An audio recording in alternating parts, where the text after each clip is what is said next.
It's funny. I was walking around D.C. the other day, and I couldn't shake this feeling. It's like this weight has just settled over the whole city, you know?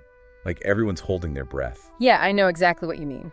There's this tension in the air, this unease, and it's not like the normal political stuff you always feel in D.C. This is different. Right. It's like, I don't know if you remember, but 5 years ago when they put up that giant Black Lives Matter mural by the White House, it felt hopeful, like things might actually change, But then watching them take it down piece by piece, it felt symbolic somehow, like a bad sign. Symbolism is powerful, and that mural, it wasn't just paint on the street. It represented a moment, a movement, and now it's gone. Makes you think, what else are they going to try to erase? What are they going to try to replace it with? It feels like the tide is turning, and it's affecting everything, even like cultural institutions like the Kennedy Center.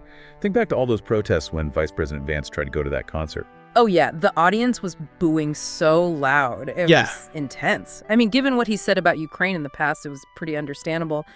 And then Rick Grinnell, the new chairman, he just turned around and basically said the whole audience was racist. Oh, come on. Yeah, it was like throwing gasoline on a fire. And then just to make things even worse, they go and appoint Laura Ingraham to the Kennedy Center board. Feels like they're just trying to pick a fight with everybody. And it's having a real impact. Ticket sales are down. Artists are canceling shows. People who've been going to the Kennedy Center for years are saying they're done. It's a cultural institution, and it's falling apart, and it seems like it's happening on purpose. It's so weird, though, because then you have places like, Butterworth's, that bistro on Capitol Hill that's become this haven for all the Trump people. Right. Butterworth's, it's like the place to be seen if you're in that crowd. Elon Musk was just there. Kash Patel, Steve Bannon even. Oh. It's interesting to see. Yeah, so you have these like iconic DC places like the Kennedy Center being totally shaken up, and then these new places popping up that are very much for one specific group of people. And they're not even trying to hide it. They're embracing it. This is us. This is our place. And speaking of changing DC, did you hear what the House just did? They approved a resolution that would absolutely destroy the city's budget. Like, it would cut it by over $1 billion. Essential services like schools and public safety, everything's on the chopping block. Yeah, it's crazy they're saying DC's a federal agency so they can do whatever they want with their money. It's insane, and who knows what will happen if they actually do it. Can you imagine a city without enough money for schools or first responders or basic infrastructure? It would be chaos. It would be like what happened in Detroit after the auto industry died. And actually, speaking of Detroit, it's kind of like what's happening with Elon Musk and his, what does he call it? His Doge initiative. Doge. Wait, remind me what that is again. Right. Doge is what Musk calls his government efficiency department, and they're cutting federal jobs like crazy.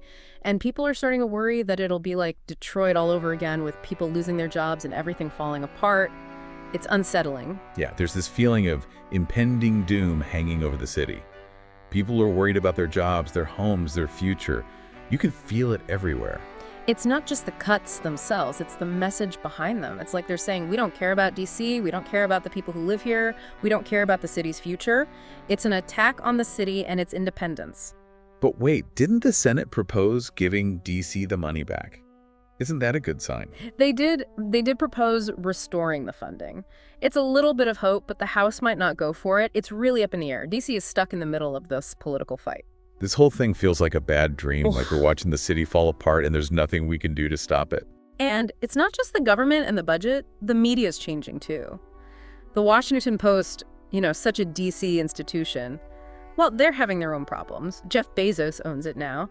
And the Post feels different, like it's leaning more towards libertarian ideas. And it's causing a lot of problems. Yeah, the Post used to be like the gold standard for journalism. But now it feels like their voice is changing. And not everyone's happy about it. They seem to be leaning more towards a certain way of thinking. And it's having real consequences. Big names like David Shipley and Ruth Marcus, they've left the paper. People are starting to ask if the Post can still be trusted as a source of news. It feels like everything we thought we knew about DC, about the government, about the media, about what the city stands for, it's all changing. It's a really uncertain time, and it's scary. Yeah, it feels like the ground is moving under our feet and nobody knows what's going to happen next. So where do we go from here? What happens to DC now? That's the big question, isn't it? And honestly, I don't know the answer. But what I do know is this. What's interesting to me is that DC, it might be like a warning sign for the whole country. This city, the political heart of America, it's like It's showing us all the same anxieties and divisions that are happening everywhere. So you're saying what's going on here in D.C. is like a mini version of what's happening all over America. Exactly. Think about it. Cultural clashes, economic problems, attacks on institutions, the media changing. These aren't just D.C. problems, they're American problems. But it feels more intense here in D.C., right? Because this is where it's all happening. Right, and because the things that happen here affect the whole country. It sets a precedent, you know what I mean? It sends a message. So what does that say about American democracy? Yeah, not exactly a good sign, is it? I mean, if D.C. is struggling this much, what does that mean for the rest of the country? It makes you think about some pretty big questions, like how strong are institutions really? Do people trust the government anymore? Is the country becoming too divided? And what about the media? What role are they playing in all this? Speaking of the media, the problems the Post is having seem like part of a bigger problem. Yeah. People all over the country are trusting the news less and less. And that's a really bad sign. In a time when there's so much misinformation out there, a strong and independent media is so important. But when places like the Washington Post are having all these problems financially and editorially, it's hard not to be worried. You know, going back to those budget cuts for a second, it's not just about numbers, it's about real people. Right. Real people who are going to be affected by this. Absolutely. Teachers could lose their jobs, first responders will be stretched, thin essential services will be cut. It could send the city into a downward spiral. And the crazy thing is that the people who want to cut the budget are the same people who say they care about saving money. It's not about saving money, it's about punishing D.C. for being a liberal city. It's a strategy we've seen before, using money to control people. And it's not just the budget cuts. They might sell off federal properties, which means empty buildings and people worrying about losing their jobs. It's a pretty bleak picture. And the culture wars are just making things worse. Mm. The protests at the Kennedy Center, the popularity of places like Butterworth's, it feels like the city's being torn apart. It's like we're speaking completely different languages. Like we're living in different worlds. We can't even talk to each other anymore. It's a huge problem, and DC is a perfect example of it. It's like we've forgotten how to coexist, how to respect other people's opinions, how to find common ground. And without that, what are we left with? What holds the country together? That's what keeps me up at night. If we can't fix these problems, if we can't find common ground, I'm really worried about what will happen to our city and to our country. That's why what's happening in DC is so important. It's a lot to think about. It feels like we're at a crossroads, a turning point. And for people who live in DC, it's not just a political debate, it's our lives. Yeah. It's the air we breathe, the conversations we have, the worries we carry around with us every day. And it's not just affecting our lives now, it's affecting our future. So where do we go from here? What can we do in the face of all these problems? Well, I think the first thing we have to do is admit that things are bad. We can't just ignore it and pretend like everything's fine. So no more of those keep calm and carry on posters, huh? Yeah, probably not.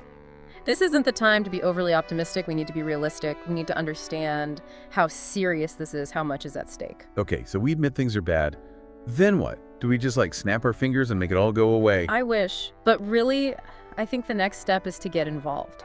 We need to talk about these issues, make sure people hear our voices, and hold our leaders accountable. Because if we don't do anything, if we just sit here and let it happen, then we're giving up, right? We're giving up our ability to control our own future. That's right. And there are so many ways to get involved. You can call your representatives, you can go to those town hall meetings, you can support organizations that are fighting for DC. We have to make our voices heard. And what about all the cultural stuff? The Kennedy Center, the media? Yeah. How do we deal with all of that? It's about supporting the places and the people that share our values. Go see the artists, go read the journalists who are speaking truth to power. We also need to be careful about what we read and watch and listen to. We have to think critically about our sources and support the voices that deserve to be heard. So we have to be more mindful about where we spend our time, our energy, even our money. Mm-hmm.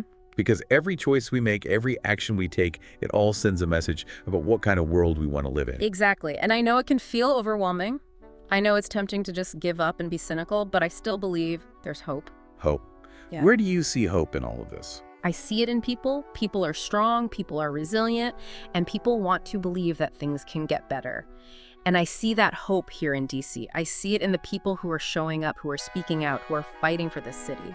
So it's not about waiting for someone else to fix it. It's about taking responsibility and making the change ourselves. Exactly. The problems are real and things are going to be tough, but I believe that if we work together, we can get through this. We can come out of this stronger, more united, and more determined to make DC a city that reflects our values and our dreams. That's a really powerful thought. So for everyone listening out there who's feeling that weight, that anxiety, Yeah. what should they take away from this? What should they hold on to as we all try to figure out this new reality? DC is a strong city, a resilient city. This city has survived a lot of tough times.